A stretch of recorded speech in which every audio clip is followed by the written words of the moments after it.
CBI ನಿರಾಕರಿಸಿದ ಗಣಿ ತನಿಖೆ ಲೋಕಾಯುಕ್ತ ಹೆಗಲಿಗೆ ವಹಿಸಲಾಗಿದೆ. ಕ್ಯಾಬಿನೆಟ್ ಸಭೆಯಲ್ಲಿ ಸಿಎಂ ಸಿದ್ದರಾಮಯ್ಯ ಸೂಚನೆ ಕೊಟ್ಟಿದ್ದಾರೆ. ಸಿಬಿಐ ತನಿಖೆಗೆ ವಹಿಸಿದ್ದ 9 ಅಕ್ರಮ ಗಣಿಗಾರಿಕೆ ಪ್ರಕರಣಗಳು ತನ್ನಿಂದ ತನಿಖೆ ಸಾಧ್ಯ ಇಲ್ಲ ಅಂತ ಸಿಬಿಐ ನಿರಾಕರಿಸಿತ್ತು. ಇಂದಿನ ಸಚಿವ ಸಂಪುಟ ಸಭೆಯಲ್ಲಿ ಈ ಕುರಿತು ಚರ್ಚೆ ಮಾಡಲಾಯಿತು. ಮಂಗಳೂರು ಮತ್ತು ಕಾರವಾರ ಏನಿದೆ ಈ ಸಿಬಿಐ ವಾಪಸ್ ಕಳಿಸಿರುವ ಹಿನ್ನೆಲೆಯಲ್ಲಿ ಈ ನಿರ್ಧಾರಕ್ಕೆ ಬರಲಾಗಿದೆ. ಯಾವ್ಯಾವ ಗಣಿ ಲೋಕ ತನಿಖೆಗೆ ಒಳಪಡುತ್ತವೆ ಅನ್ನೋದು ಕೂಡ ಇಲ್ಲಿ ಒಂದು ಲಿಸ್ಟ್ ಕೂಡ ಬಿಡುಗಡೆ ಮಾಡಲಾಗಿದೆ. ಅಂದರೆ ಇವರಿಗೀಗ ನಡುಕ ಶುರುವಾಗುತ್ತೆ. ಲೋಕಾಯುಕ್ತ SIT ತಂಡದಿಂದ ಇನ್ವೆಸ್ಟಿಗೇಷನ್ ಶುರುವಾಗುತ್ತೆ. ಅಂದರೆ ಸಿಬಿಐ ನಿರಾಕರಿಸಿತ್ತು, ಹಾಗಾಗಿ ಈಗ ಕಂಟಿನ್ಯೂ ಮಾಡ್ತಾ ಇದೆ. ಮೈಸೂರು ಮ್ಯಾಂಗ್ನೀಸ್ ಕಂಪ್ನಿ, ಹಾಗೆ ದಶರಥ ಕಾಮಿರೆಡ್ಡಿ ಕಂಪ್ನಿ ಚಿತ್ರದುರ್ಗ, ಅಂದರೆ ಇವೆಲ್ಲವೂ ಮೆನಿ ಕಂಪ್ನಿಗಳು. ಅಲ್ಲಂ ವೀರಭದ್ರಪ್ಪ ಗಣಿ ಕಂಪ್ನಿ ಚಿತ್ರದುರ್ಗ, ಇನ್ನು ಕರ್ನಾಟಕ ಲಿಂಪೋ ಕಂಪನಿ ತುಮಕೂರು, ಅದರ ಜೊತೆಗೆ ಅಂಜನಾ ಮಿನರಲ್ಸ್ ಕಂಪನಿ ಚಿತ್ರದುರ್ಗ, ಇವೆಲ್ಲವೂ ಕೂಡ ಅಕ್ರಮದಲ್ಲಿ ತೊಡಗಿದ್ದಾವೆ ಅನ್ನುವಂಥ ಆರೋಪ ಇತ್ತು.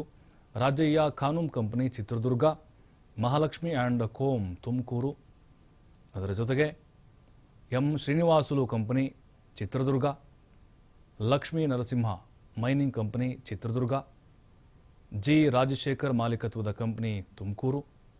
ನೋಡಿ, ಈ ಕಂಪನಿಗಳ ವಿರುದ್ಧ ತನಿಖೆಗೆ ಆದೇಶವನ್ನು ಕೊಡಲಾಗಿದೆ. ಲೋಕಾಯುಕ್ತ SIT ಇದರ ತನಿಖೆಯನ್ನು ಮಾಡುತ್ತೆ. ಅಕ್ರಮವಾಗಿ ಗಣಿಗಾರಿಕೆಯನ್ನು ನಡೆಸ್ತಿದ್ರು ಅನ್ನುವಂತಹ ಒಂದು ಆರೋಪ ಏನಿತ್ತು ಎಲ್ಲ ಕಂಪನಿಗಳದ್ದು. ಜೊತೆಗೆ CBI ನಿರಾಕರಿಸಿತು ಇದರ ತನಿಖೆಯನ್ನು ಮಾಡಲಿಕ್ಕೆ. ಹಾಗಾಗಿ ಈಗ ವಿಶೇಷ ತನಿಖಾ ತಂಡ ಏನಿದೆ ಅದರ ಒಂದು ಜವಾಬ್ದಾರಿ ಹೊತ್ಕೊಳ್ಳುತ್ತೆ ಲೋಕಾಯುಕ್ತದ್ದು. ಹಾಗಾಗಿ ಇಲ್ಲಿ ಈಗ ಆ ಕಂಪನಿಯ ಮಾಲೀಕರಿಗೆ ನಡುಕ ಶುರುವಾಗಿದೆ. ಅದರಲ್ಲಿ ಕೆಲವೊಂದಿಷ್ಟು ಪಕ್ಷಗಳ ಮುಖಂಡರು ಇದ್ದಾರೆ, ಮಾಲೀಕರು.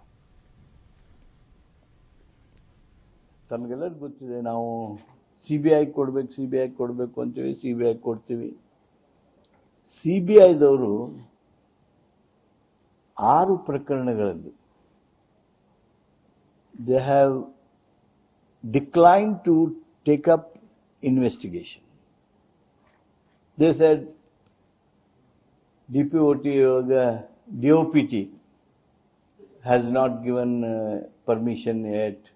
That's why we will not be able to take. Into one of the other reasons ಕೊಟ್ಟು 6 ಪ್ರಕರಣಗಳಲ್ಲಿ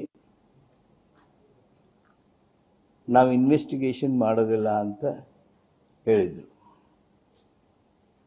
ಅದಕ್ಕೆ ಮುಂದುವರೆದು ಚರ್ಚೆ ಆಗಬೇಕಾಗಿತ್ತು.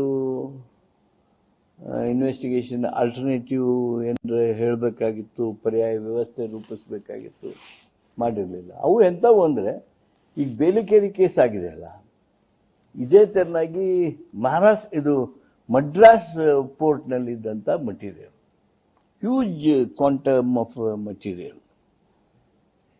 The one which was seized by the courts or the investigating agencies or some police agencies, that type of material has also been stolen and exported.